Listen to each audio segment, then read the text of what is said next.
हनुमान जी को बहुत शक्तिशाली माना जाता है। कहा जाता है कि भगवान हनुमान एक ऐसे देवता है जिनकी आराधना से बड़ी बाधा तुरंत टल जाती है। भगवान हनुमान की पूजा करने से शनि के बुरे प्रभाव से तो मुक्ति मिलती है। हनुमान को बजरंगबली, अंजनी पुत्र, पवन पुत्र, राम भक्त जैसे अनेकों नामों से जाना जाता है।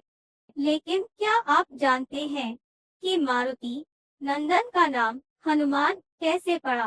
पौराणिक कथा के अनुसार हनुमान जी के बचपन का नाम मारुति था। एक दिन मारुति नंदन अपनी निद्रा से जागे और उन्हें तीव्र भूख लग गई।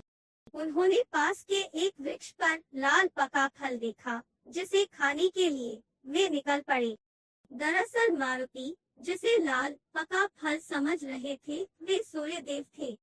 वह अमावस्या का दिन था और राहु सूर्य पर ग्रहण लगने वाला था, लेकिन वे सूर्य को ग्रहण लग पाता उससे पहले ही हनुमान जी ने सूर्य को निगल लिया।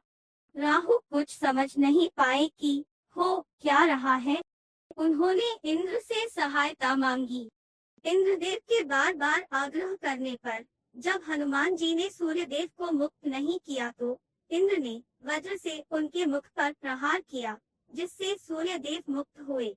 वही वज्र के प्रहार से पवन पुत्र मूर्छित होकर पृथ्वी पर आ गिरे और उनकी ठुड्डी टेढ़ी हो गई।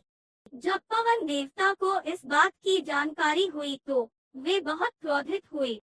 उन्होंने अपनी शक्ति से पूरे संसार में वायु के प्रवाह को रोक दिया, जिसके परिणाम स्वरूप पृथ्वी पर जीवों में त्राही त्राही मच उठी। इस विनाश को रोकने के लिए सारे देवगण पवन देव से आग्रह करने पहुँचे कि वे अपने क्रोध को त्याग पृथ्वी पर प्राणवायु का प्रवाह करें। सभी देवताओं ने पवन देव की प्रसन्नता के लिए बाल हनुमान को पहले जैसा कर दिया और साथ ही बहुत सारे वरदान भी दिए। देवताओं के वरदान से बालक हनुमान और भी ज्यादा शक्तिशाली हो गए, लेकिन वज्र की चोट से उनकी ठुड्डी टेढ़ी हो गई, जिसके कारण उनका एक नाम हनुमान पड़ा।